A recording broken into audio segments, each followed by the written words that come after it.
napakatindi po ng musyon ni Congressman Tere Redon. Kasi kahit yung asawa ni Sara Duterte, yung law firm nun, damay din mga kababayan sa ipinapasubpina. Ano po, so ito, i-play po natin.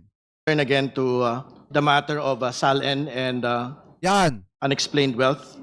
I understand that Congressman Chu had already moved for the subpoena of the SALNs of the Vice President, and I will also be moving for the following documents and for the committee to issue subpoena duces tecum and ad testificandum on the following. A representative from the Bureau of Internal Revenue Nako! to bring the following: tax compliance and reported income of Vice President Sara Duterte, Hindi lang SALN mga kababayan, pati po yung tax ni Vice President Sara Duterte, kung nagbabayad ba siya ng tax, ganon.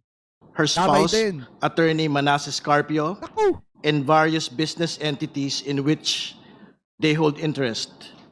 Original or certified true copies of the annual income tax returns Nako! and other relevant documents pertinent thereto, such as VAT payments of Vice President Sara Duterte, her spouse Manasseh Carpio, for the years 2007 to 2025, and the following entities for the periods specified: Metro City Chow Foods Corp., formerly City Hall King Chow Foods Corp., for the years 2007 onwards; GenCorp Industries Inc., formerly Times Square B Foods Corp. And Great Jolly Times Food, for the years 2021 onwards; Carpio Lawyers, formerly Carpio Duterte, for the years 2007 onwards; 888 Bistro, for the years 2021 onwards; Kale 88 Foods Corp., for the years 2021 onwards; Madaya Fisheries Corp., for the years 2021 onwards; Mati City Ice Plant and Cold Storage Inc., for the years 2023 onwards; Amianan Shores Inc., for the years 2023 onwards; Geometry Security and Investigation Agency Inc., for the years 2023 onwards; Nako! and Cable Tow 88 Shipping and Marine Services Inc., for the years 2024 onwards. So moved, Madam Chair. There's Halos lahat ng negosyo mga kababayan ni Man Scarpio. 'Di ba ipinapasabpina kung talaga nakakabayad ba ng tax. Kasi yun yung gustong tingnan diyan mga kababayan. 'Di ba pati yon nadamay dahil po dito sa ginawa ni Sara Duterte. Anyway, tuloy pa natin. a motion for the issuance of subpoena ad testificandum to the BIR representative and for subpoena duces tecum to the aforementioned documents by the Honorable Ridon. Nako po. Do I hear a second? Any second to the motion of the Honorable Ridon? Second. The same has been seconded by the Honorable Dolima. Is there any objection? The Honorable Rodriguez is registering his objection. If you have no other manifestation, we shall proceed to vote. Those who are in favor of the motion, please raise your right hand.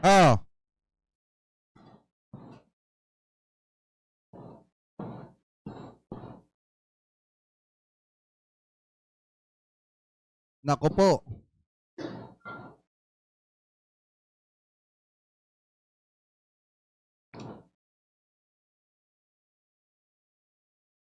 Pati si Man Scarpio nadamay.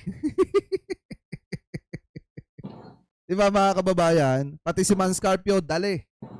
Damay. You may put down your hands. Those who are not in favor of the motion, kindly raise your right hand. Si Rupus na naman. Thank you, Honorable Rodriguez. Those who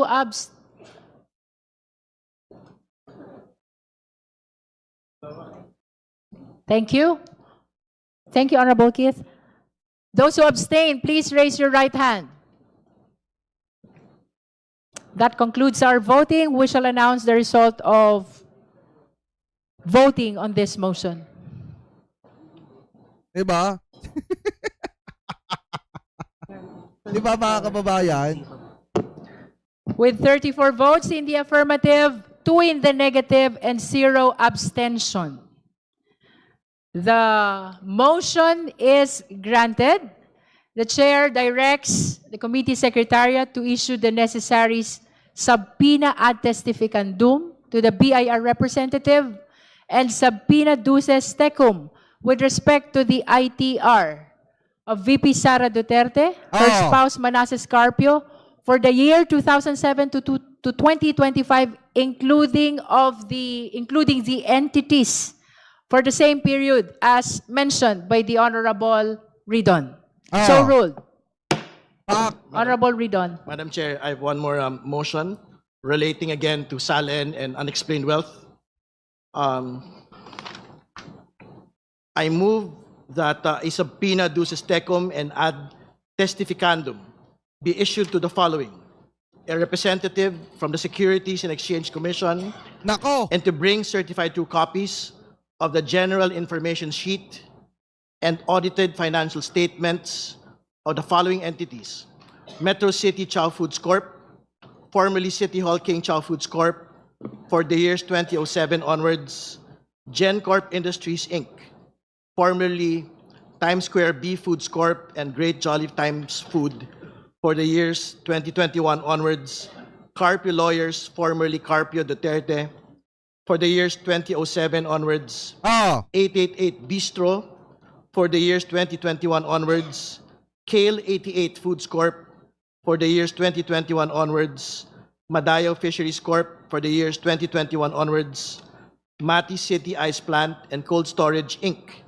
for the years 2023 onwards; Amianan Shores Inc., for the years 2023 onwards; Geometry Security and Investigation Agency Inc., Nako. for the years 2023 onwards; and Cable Tow 88 Shipping and Marine Services Inc., for the years 2024 onwards. So moved, Madam Chair.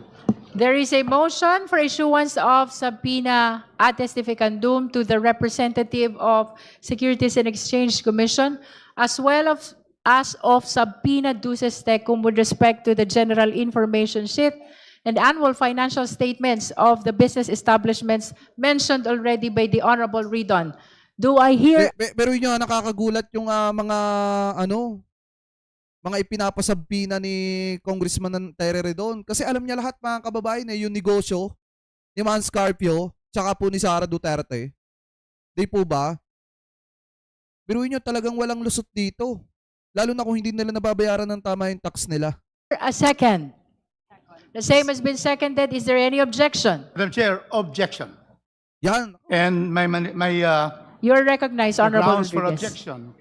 May I know first why these companies registered with the SEC will be subpoenas in its record?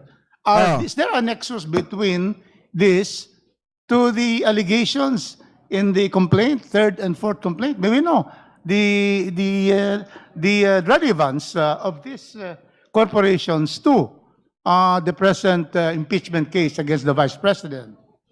The proponent first, Honorable Ridon, followed by the Honorable Keith Flores.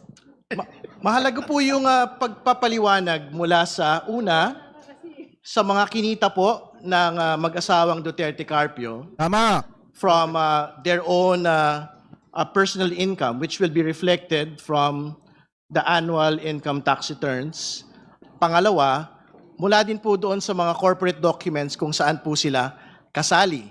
Sapagkat doon po natin makikita kung yung pong mga other lawful income para maipakita na ang lahat po ng kanyang kinita over the course of 17 years from 2007 ay mga lehitimo pong kita mula sa sahod at mula po sa kinita mula sa propesyon at mula po sa mga negosyo. So, Tama. Kasi mga kababayan, ito kapag ka pinagsama-sama yung kita ng negosyo and then nung sahod ni Vice President Sara Duterte at sa profesyon nito pong mag-asawa na Duterte at Mans Carpio, kapag ka pinagsama-sama po yan at hindi tumutugma dun po sa SALE ni Sara Duterte, alam nyo na. Alam nyo na mga kababayan, kung mas malaki yung halimbawa, ang kinita ng negosyo nila, lahat-lahat, pamula nung nag-umpisa sila, nasa 38 million halimbawa mga kababayan. Tapos ang nasa sa SALN ni Sara Duterte ay nasa 88 million pesos. Alam nyo na may hocus pocus. Anyway, ituloy pa natin. Meron pong clear relevancy. Ito pong mga SEC documents po na ito dahil dito natin makikita kung kumita ba o hindi ito pong mga kumpanya na ito sapagkat kung kumita po ito, maipapaliwanag ng atin pong pangalawang Pangulo at ng kanya pong mister na talaga pong kumita ng tama over the course of 17 years from other lawful income katulad ng propesyon at iba pang mga negosyo ang kanila pong pagsasama. So dito po maipapakita ng atin pong pangalawang Pangulo na hindi po unexplained wealth. Ito po kanyang pagkakaroon ng 88 million na net worth in 2024 kumpara po sa kanya pong kinita na cumulatively sahod from 2007 to 2024 na more or less mga 30 million to 40 million pesos lamang po, Madam Chair. The Honorable Flores. Thank you, Madam Chair. Madam Chair, I'm joining the objection of Congressman Rufus Rodriguez only on the following grounds, Madam Chair, that the request being made by Congressman Ridon covers periods when the respondent was not yet the Vice President, Madam Chair. I'm going back to the decision of the Supreme Court when it said that we can only file impeachment complaints against an impeachable officer for things done during the incumbency or while she is holding the impeachable office. So, by requesting documents or data or figures that would include the time when she was just Vice President or Vice Mayor, I think, in 2007, or holding other positions that are not yet or may be considered impeachable, that's where my objection is, Madam Chair. Honorable Ridon, would you like to comment to that? Tama naman po yun. Pero what we would want to be able to see is a complete financial picture of the Vice President from the time that she commenced the public office in 2007 as a Vice Mayor up until today. That would be a proper objection with due respect if we had ended our request previous to 2022. But to be clear, I think a big chunk of all of these businesses' requests will most definitely cover up until today, Madam Chair. And more particularly, there are specific firms here which basically cover the term of the Vice President already. Geometry Security, Amianan Shores, Cable Tow are some examples. But to be clear, all of these are firms that had been listed in the 2024 SALN, which is why I think the nexus between the documents of the SALN and the corporate records is established as we speak, Madam Chair.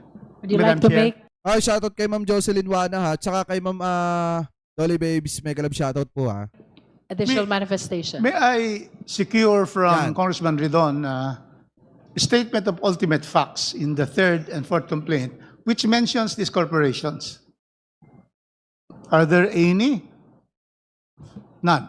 There is none. None. Second, are there annexes that would show in the third and fourth complaint that would, mention and that will pertain to why you're going to ask for subpoena ducis tecum to the SSC and for the records there? Are there annexes in the complaint? There is none. Madam Chair, clearly this will be the biggest fishing fleet expedition Naku na naman! that we are doing. Because it was, we only deal with ultimate facts. In fact, we are trying here to determine. Fishing expedition na naman. Ganon din yung sinabi ni Congressman Rufus nung sinusubukan niya mga kababayan na mag-object dun sa pag-request ng SALN ni Vice President Sara Duterte. Whether there is violation of the 6 grounds of the Constitution as stated in the two complaints. And so therefore, how can we have that, Madam Chair? So that's the first one. Secondly, did I hear from you that you want records from a law office? I heard something because this is new to us. This is a surprise to us, all of us here, that they are now a subpoena for entities that are not included in the complaint. So are you saying there's something about a law office? To be clear, these are in the SALN of the Vice President for 2023 and 2024. So I think there is nothing that prevents this committee from basically issuing subpoenas on documents that are actually public documents, Madam Chair. Ah. No, I'm asking specifically. There was a statement. You're asking for subpoena for a law office. Yes, because our assumption is that this is an incorporated law office because it was stated as one of the business interests of the Vice President in her SALN. Tama. Aware of the privilege communication between lawyers and client? This will exactly violate the provision of privilege. You cannot subpoena law firms for representing a person either accused or in impeachment cases. How can we subpoena a law firm for acting as a lawyer for the Vice President? Can you give us a reason why we should subpoena law firms under the rules of court and under the Code of Professional Responsibility? We cannot subpoena records of a law firm. Sure, court records or communications between clients and the lawyers are absolutely privileged communications. But if this particular law firm is an incorporated entity within the Securities and Exchange Commission and has Tama. been submitting annual audited financial statement. Hindi, kasi ang sinusunsun kasi dito mga kababayan, yung pinagkukunan ng pera ng mag-asawang Duterte. Yung pinagkukunan ng pera ni Vice President Sara Duterte. So lahat ng mga pinagkukunan ng pera ni Vice President Sara Duterte, sa madalit salita, susunsunin yan para lang mapalabas yung amount na nasa sa SALN po niya. Ngayon, kung hindi tutugma yung mga negosyo, mga pinagkukunan ng pera ni Vice President Sara Duterte sa laki ng pera na nakalagay sa kanyang SALN o ng kanyang mga asset, mga kababayan, ibig sabihin meron pong hocus-pocus dyan. Ngayon, yung law firm, isa po yan sa pinagkukunan ng pera o kita ng mag-asawang Duterte. So may masama ba doon kung titingnan, mga kababayan, kung magkano kinikita ng law firm na yon? Kung sumasakto ba o sumasapat ba? Diba doon sa mag-asawang Duterte para lumaki ng ganung kalaki yung asset nila? Di po ba? Anyway, tuloy pa natin. Year after year and general information sheets, I don't think we are precluded as a committee, as an impeachment proceeding, from requesting these particular documents. We are not talking about conversations between the clients of Duterte Carpio or Carpio lawyers. We are talking about their financial output year on year. And to be clear, this is precisely the justification of supporters of the Vice President as to why her net worth, had ballooned to 88 million as against a computed cumulative salary of 30 to 40 million pesos. So I don't think there is reason to, in fact, object to getting all of these financial documents, whether from a corporation or whether from a law firm that is supposedly registered in the Securities and Exchange Commission. Madam Chair, May I call the Honorable Jokno first? perhaps it would be more prudent if we could have the motion of Representative Ridon in writing so that we can consider all the angles and the aspects to that request. Tama I yan. think that we would need to tread carefully when it comes to these matters, especially given the points raised by Representative Rodriguez. My point. Motion, hearing suspended.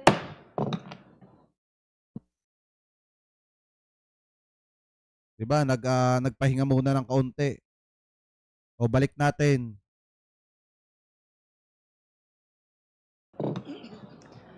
The committee heard already the arguments of both the proponent and those who are opposing the motion.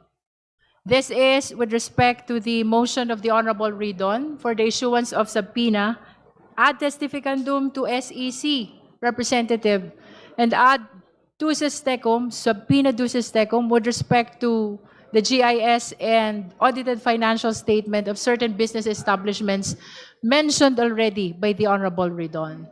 since we have heard already the arguments of both the proponent and those who are against, we shall now proceed to vote. We are Yan. reminded that we are a collegial body. All decisions come from the majority. Oh, tama, kaysa pagtalunan na lang, pagbotohan na lang. 'Di ba? Ganun naman para mabilis ang proseso, mga kababayan. Ganun naman talaga. Para mas mabilis ang proseso kaysa pagtalunan, pagbotohan na lang 'yan. So the justice members are reminded to be ready to vote. Ah. Again, the motion is to issue subpoena ad testificandum to SEC representative and subpoena duces tecum with respect to the certified true copies of GIS and AFS of the business establishments mentioned already by the Honorable Ridon. Do I hear a second? The same has been seconded. Is there any objection? There is an objection. Those who are in favor of the motion, please raise your right hand. Ah.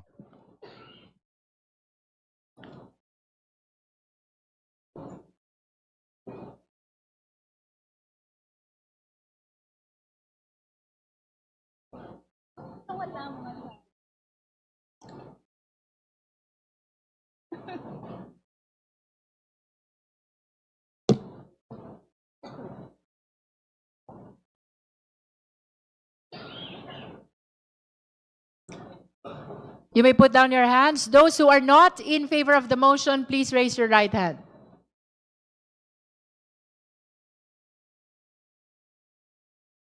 Thank you. Those who abstain, please raise your right hand. That concludes our voting. We shall announce the result. Ah.